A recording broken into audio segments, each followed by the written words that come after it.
Welcome to Kavitha recipe Tamil. இன்னைக்கு பார்க்க போகிற ரெசிபி ஒரு மாதுளம்பழ ஜூஸ் தான் போட போகிறோம். நல்லா வெயிலுக்கு நல்லா குளிர்ச்சியாக அந்த ஜூஸ் போட்டு குடிக்கிறப்ப ரொம்ப நல்லாயிருக்கும்.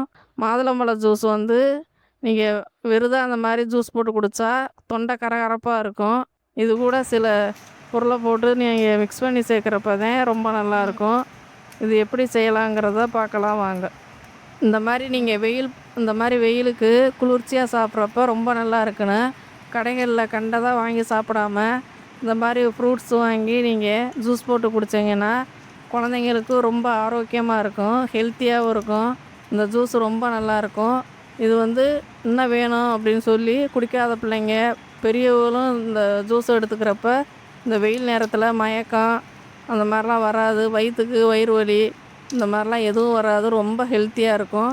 இது எப்படி செய்யலாங்கிறத பார்க்க போகிறோம். இப்போ ஒரு 3 மாதுளையை நல்லா உரித்து இந்த மாதிரி எடுத்துக்கோங்க. நீங்கள் மாதுளை வாங்குறப்ப ரெட் கலராக இருக்கிறத பார்த்து வாங்குங்க. அப்போ தான் நீங்கள் உள்ளே இருக்க இந்த மாதிரி விதையெல்லாம் நல்லா ஃப்ரூட்ஸ் உள்ளே எடுக்கிறப்ப நல்லா ரெட்டாக இருக்கும். அது உடம்புக்கு நல்லா ரத்தத்தை அதிகரித்து கொடுக்கும். ரொம்ப நல்லது உடம்புக்கும்.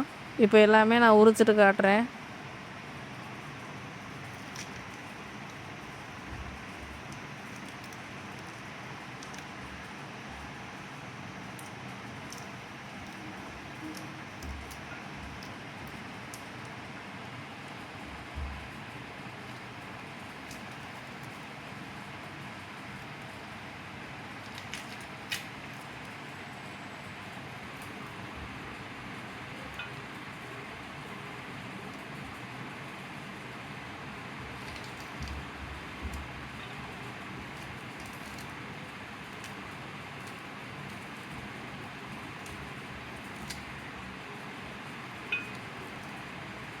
மாதுளையை இந்த மாதிரி உரிச்சு எடுத்துக்கோங்க. இந்த மாதிரி வேஸ்ட்டானதெல்லாம் திரும்ப எடுத்துருங்க. ஏன்னா அரைச்சிட்டு திரும்ப நம்ம ஜூஸ் எடுக்கிறப்ப கொஞ்சம் கரகரப்பாக இருக்கும். அதனால் இந்த இதெல்லாம் எடுத்துகிட்டு நல்லா இந்த மாதிரி சுத்தமானதை நல்லா கழுவிட்டு மிக்ஸி ஜாரில் சேர்த்துக்கோங்க. தண்ணியெல்லாம் ஒட்ட வடிச்சிருங்க. வடிச்சிட்டு சேர்த்துருங்க. சேர்த்து நல்லா ஒரு மிக்ஸி ஜாரில் போட்டு நல்லா நல்லா சுற்றிக்கங்க. மிக்ஸி ஜாரில் நல்லா இந்த மாதிரி சக்கையெல்லாம் வெளியில் வந்துட்டு நல்லா ஜூஸ் வெளியில் வந்துடும். அதை நம்ம வடிகட்டிட்டு ஃபில்ட்ரு பண்ணிவிட்டு திரும்ப நம்ம அதில் கொஞ்சமாக பால் சேர்த்து ஐஸ் கட்டி இருந்தால் ஐஸ் கட்டி சேர்த்துக்கோங்க. அப்படி இல்லைன்னா கொஞ்சம் நேரம் ஃப்ரிட்ஜில் வச்சு அப்படி ஜில்லுன்னு குடிங்க. வெயிலுக்கு அடிக்கிற வெயிலுக்கு ரொம்ப நல்லாயிருக்கும். நீங்கள் போய் கடைகளில் போய் கூல்ட்ரிங்க்ஸ் வாங்கி குடிக்கிறதுக்கு நீங்கள் இந்த மாதிரி ஹெல்த்தியாக நீங்கள் இந்த மாதிரி செஞ்சு குழந்தைங்களுக்கு கொடுக்குறப்ப குழந்தைங்க மட்டும் கிடையாது, இது எல்லாருமே குடிக்கலாம். ரொம்ப நல்லது இந்த வெயில் நேரத்துக்கு. இது இப்போ மிக்ஸி ஜாரில் நம்ம அடிச்சுட்டு காட்டுறேன். இப்போ நல்லா இந்த மாதிரி லிக்விடாக அடித்தாச்சு.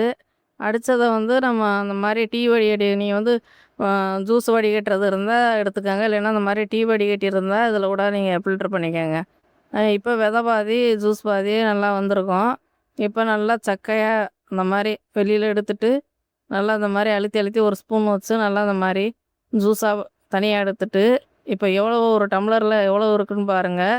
அதுக்கேற்ற மாதிரி நீங்கள் கொஞ்சம் பால் மிக்ஸ் பண்ணி திரும்ப நீங்கள் ஜூஸ் அடித்து குடிக்கிறப்பதே அந்த ஒரிஜினல் டேஸ்ட்டு ரொம்ப நல்லாயிருக்கும். அந்த ஃப்ளேவர் நல்லாயிருக்கும். இல்லைன்னா தொண்டை கொஞ்சம் கரகரப்பாக இருக்கும். அந்த ஜூஸ் குடிக்கிற இன்ட்ரெஸ்ட்டும் இல்லாமல் போயிடும். அதனால் நீங்கள் இந்த மாதிரி ஜூஸ் போட்டு குடிங்க. ரொம்ப நல்லாயிருக்கும். இப்போ நான் வடிகட்டிட்டு காட்டுறேன். இப்போ வடிகட்டியாச்சு. நம்ம இப்போ 1 டம்ளர் இருக்குது நம்ம வடிகட்டினது. இப்போ நம்ம மாதுளம்பழ ஜூஸ் 1 டம்ளர் இருக்குது. இதில் அரை டம்ளர் நம்ம மில்க்கு சேர்க்குறப்ப நல்லா திக்காக இருக்கும். நம்ம குடிக்கிறப்பவே நல்லா திக்காக இருக்கும். ரொம்ப டேஸ்ட்டாகவும் இருக்கும். இப்போ இது கூடவே 2 ஸ்பூன் சர்க்கரை சேர்த்துக்காங்க. ஏன்னா ஏற்கனவே அதில் கொஞ்சம் இனிப்பு துவர்ப்பு இருக்கும். பால் இந்த சர்க்கரைலாம் சேர்க்குறப்ப ரொம்ப நல்லாயிருக்கும். இப்போ இதை சேர்த்து ரெண்டையும் நல்லா மிக்ஸ் பண்ணிவிட்டு ஒரு பாட்டிலில் ஊற்றி நீங்கள் வெளியூர் போனாலும் சரி, இல்லை இந்த மாதிரி டூரு இந்த மாதிரி பக்கத்தில் ஏதாவது பார்க் அந்த மாதிரி போகிறதுக்கு கூட நீங்கள் இந்த மாதிரி அடித்து எடுத்துகிட்டு போங்க. வெயில் நேரத்தில் ரொம்ப நல்லாயிருக்கும். இப்போ ஜாரில் அந்த 1 டம்ளர் ஜூஸை ஊற்றிட்டு இதில் பாதி காய வச்சு ஆற வச்ச பால், பச்சை பால் கிடையாது, காய வச்சு ஆற வச்ச பால் எடுத்துக்கோங்க. இல்லைன்னா ஒவ்வொரு நேரம் அப்படி திரிஞ்சுக்கிறோம் நீங்கள் அடிக்கிறப்பவே. அதனால் நீங்கள் ஆற வச்சு எடுத்துக்கோங்க.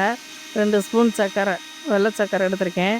இதுக்கு பதிலாக நீங்கள் நாட்டு சக்கரை கூட சேர்த்துக்கோங்க, உங்கள் விருப்பம்தான். இப்போ ரெண்டையும் நல்லா மிக்ஸ் பண்ணி மிக்ஸி ஜாரில் போட்டு நல்லா ஒரு 3 நிமிஷம் நல்லா அடிங்க. நல்லா அடித்தாதே நல்லாயிருக்கும். நல்லா நுரைச்சி வரணும், அப்போதான் ரொம்ப நல்லாயிருக்கும். இப்போ அது மாதிரி அடித்து ஒரு பாத்திரத்தில் கொஞ்சம் நேரம் ஃப்ரிட்ஜில் வைக்க போகிறேன். ஃபஸ்ட்டு டம்ளரில் ஊற்றி காட்டுறேன், ரொம்ப நல்லாயிருக்கும். இப்போ ஒரு பாத்திரத்தில் மிக்ஸி ஜாரில் நல்லா இந்த மாதிரி ஒரு 2-3 நிமிஷம் அப்படி விட்டு இந்த மாதிரி மிக்ஸி ஜாரில் அடிச்சுட்டு இந்த பாத்திரத்தில் ஊற்றி ஃப்ரிட்ஜில் வைக்க போகிறேன். கொஞ்சம் நேரம் ஃப்ரீசரில் வச்சோம்னா ஜில்லுன்னு ஆயிரும். இதுக்கு பதிலாக நீங்கள் ஐஸ் கட்டி கூட சேர்த்து கூட நீங்கள் அடிச்சுக்கலாம். இப்போ இந்த மாதிரி ஐஸ் ஆயிடுச்சு, கொஞ்சம் நல்லா ஜில்லுன்னு ஆயிடுச்சு. இப்போ ஒரு டம்ளரில் மாற்றிட்டு நம்ம குடிக்க வேண்டியதேன். இந்த வீடியோ பிடிச்சிருந்தா லைக் பண்ணி ஷேர் பண்ணுங்கள். மறக்காமல் சப்ஸ்கிரைப் பண்ணிடுங்க, கூடவே ஹைப் பண்ணிடுங்க.